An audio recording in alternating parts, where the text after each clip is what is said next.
Umani ng matinding batikos ang video na ini-upload ni Israel National Security Minister Itamar Ben-Gvir na nagpapakita sa mga dinakip na Gaza Flotilla activist na nakaluhod at nakagapos ang mga kamay.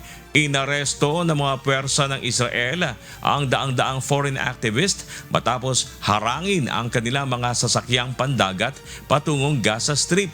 Kinundi na rin maging nina Israeli Prime Minister Benjamin Netanyahu at Foreign Affairs Minister Gideon Saar ang inilabas na video ni Ben-Gvir. Nagpahayag naman ng pagkabahala ang ilang bansa sa Europa at Estados Unidos dahil sa umano'y pagtrato sa mga aktivista habang nasa kustodiya ng Israel. Tutol din ng human rights groups at sinabing malinaw umanong paglabag sa dignidad at karapatang pantaw ang ginawa sa mga dinakip na activist. Samantala, iginiit ng Israel na publicity stunt lamang umano ang flotilla at layunin nitong sirain ang blockade sa Gaza.